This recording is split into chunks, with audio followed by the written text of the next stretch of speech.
You were one of the last African nations to gain independence. Why did it take so long? Realmente, Moçambique é um país que ficou colonizado cerca de 500 anos. Ficamos independentes, como disse muito bem, a 25 de junho de 1975.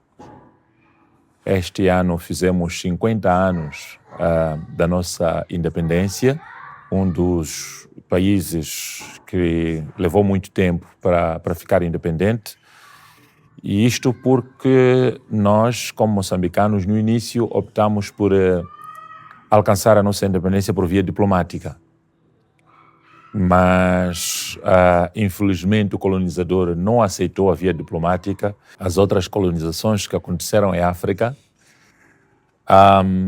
permitiram modelos de independência ou de autodeterminação diferente com Moçambique. Por isso que nós levamos mais tempo para alcançar a nossa independência, mas achamos que valeu a pena. Valeu a pena porque nós alcançamos a independência que nós denominamos total e completa. Total e completa porque libertou-se tanto a terra como o povo.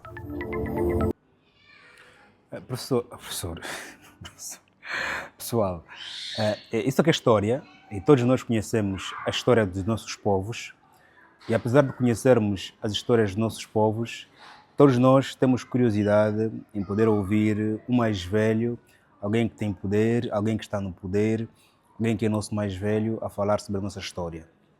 No entanto, quando o nosso presidente fala sobre a nossa história, a nossa atenção é maior, a nossa curiosidade é maior, porque não só queremos constatar com o que já sabemos, como também queremos saber o que de novo vai trazer, de relevante do ponto de vista da verdade, da falsidade, ou então que matéria nós não conhecemos e que estava engavetada sobre a história do nosso país.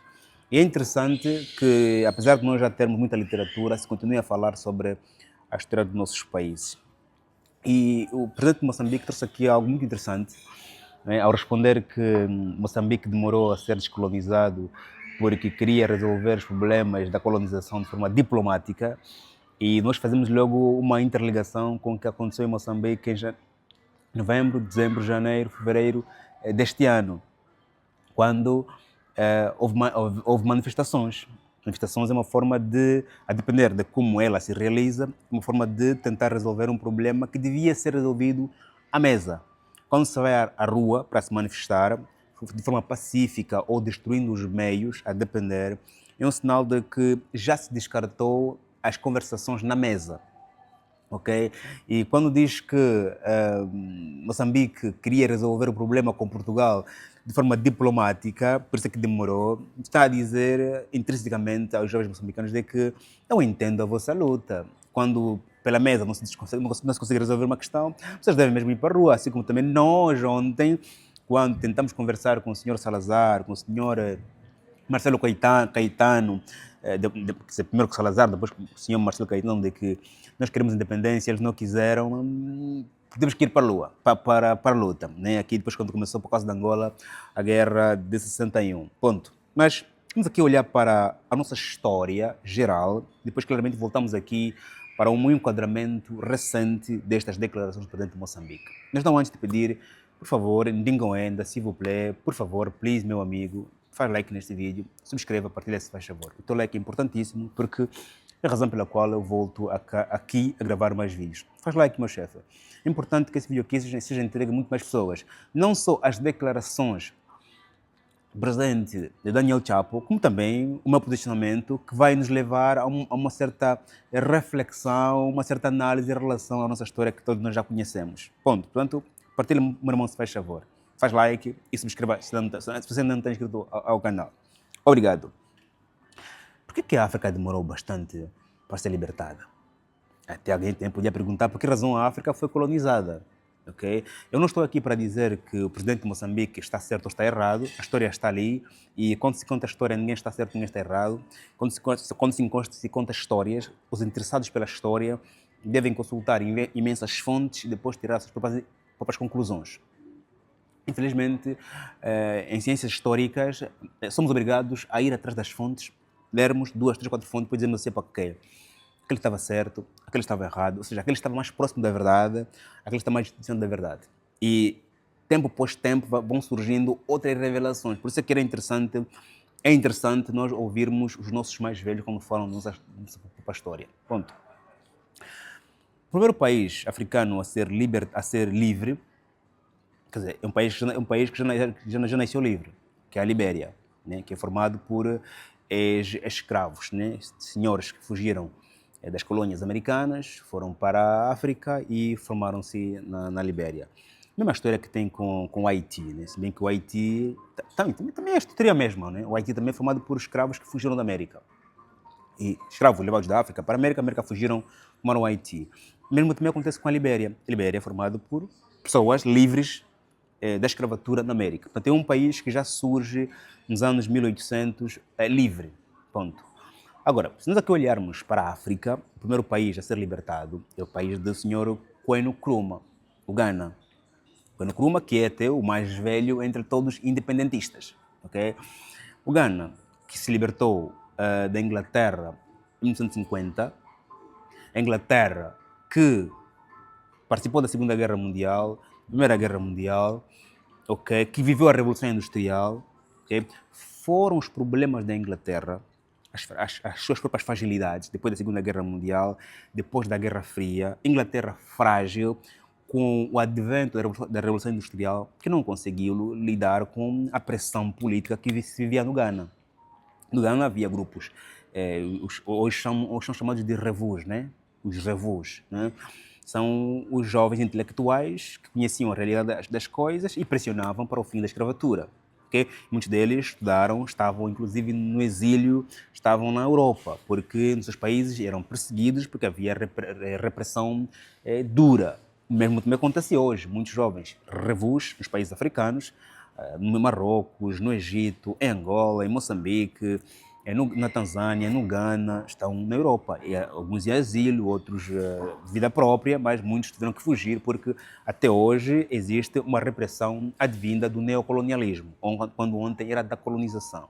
No entanto, Kwame Nkrumah, com sua sabedoria, formado, conhecia as coisas, conhecia a Inglaterra, aproveitando-se da fragilidade da Inglaterra depois da Segunda Guerra Mundial, depois da Guerra Fria, com a aproximada da Revolução Industrial, fizeram pressão e a Inglaterra livremente foi entregando aos poucos o Ghana. Depois foram surgindo outras independências, porque Kwame Nkrumah, com a sua experiência, passou a ser o cidadão que foi sendo cada vez mais consultado, né? Foi um ancião, foi explicando, dizendo aos outros líderes como fazer a revolução, e porque também ele era já o exemplo de que, de facto, a liberdade era possível. Outros líderes olhavam para ele e diziam assim, calma aí, se o Kwame Nkrumah conseguiu, nós também conseguimos. Portanto, é possível. Por causa do Ghana, que se repete em Angola e em Moçambique, foram as fragilidades, as debilidades do país colonizador que fizeram com que os nossos países fossem livres. Nós aqui olharmos para o caso de Portugal, em Angola e Moçambique, foi a Revolução dos Escravos que fez com que o regime salazarista pudesse cair. Depois o regime de Marcelo Caetano pudesse cair. Porquê? Porque chega uma altura em que as famílias portuguesas vão percebendo que os seus filhos iam para a guerra, mas voltavam.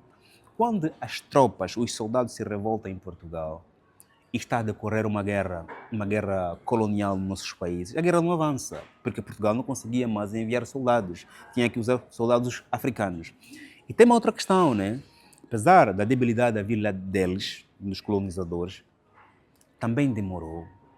Claro, aqui o presidente falou porque nós queremos resolver de forma diplomática, poderá ser, não vou aqui negar nem afirmar, mas por causa de Angola em particular, haviam 3 movimentos de libertação, não se entendiam. E tem mais, a divisão da África, que ocorreu na Conferência de Berlim, nos anos 1800, fez com que dividissem comunidades, aldeias, famílias em grupos diferentes.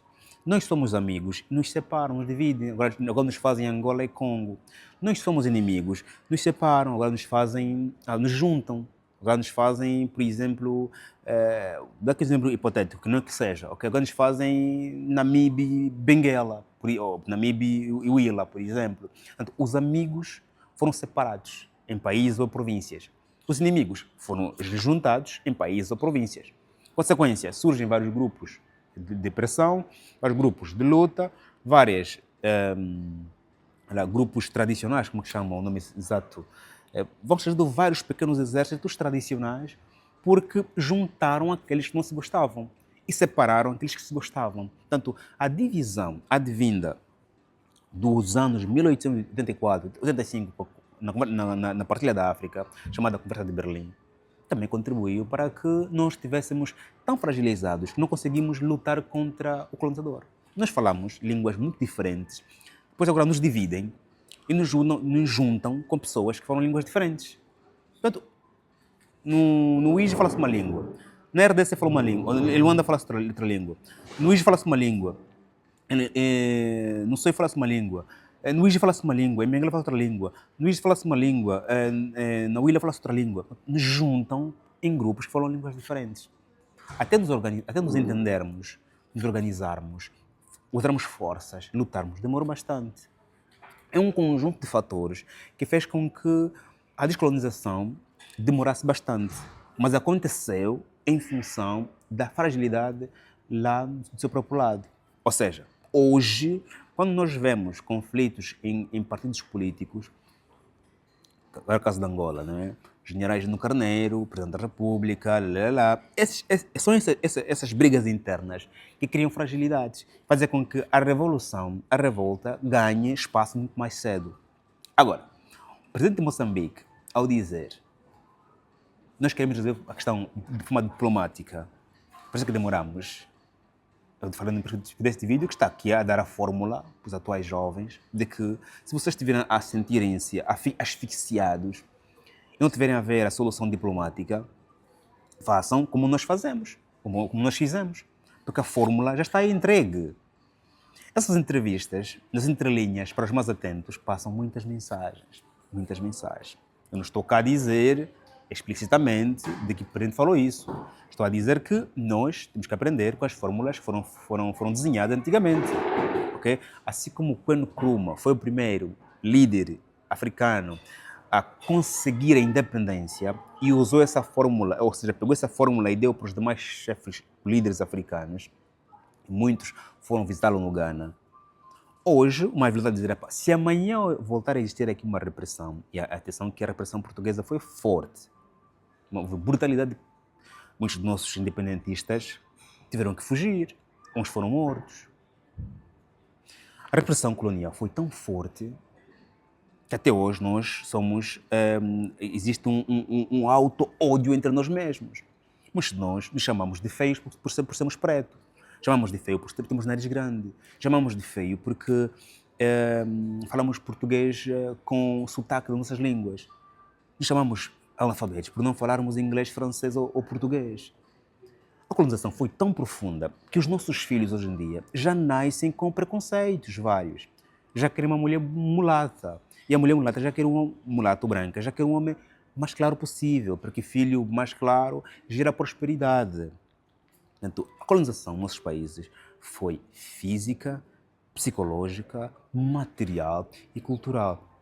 Por que material? Por causa da exploração de vários recursos naturais, ouro, diamante e não só, mas que atenção, vale aqui dizer que hoje, no neocolonialismo, explorou-se muito mais recursos naturais em África do que no período colonial, pelo fator máquina. Ontem, no período colonial, a exploração era a mão e no período pós-colonial, na era pós-revolução industrial, a exploração é feita com máquinas. Lá onde um caterpillar coloca a mão e tira uma vez, os homens ficam ali 12 horas a trabalhar. E também tem a ver, e atenção, o material que eles usavam. Hoje explora-se muito mais recursos naturais nos nossos países do que antigamente. Ponto. No entanto, aqui o presidente de Moçambique trouxe-nos, né, mais uma revelação, né, uma bomba em relação por que razão Moçambique demorou, e também trouxe uma fórmula para os jovens mais atentos sobre qual é a melhor forma de resolver o problema quando serem a perceber que, de facto, vocês estão a pressionar a ponto de que vocês não conseguem respirar. Faz o like, subscreva, estamos juntos e até já.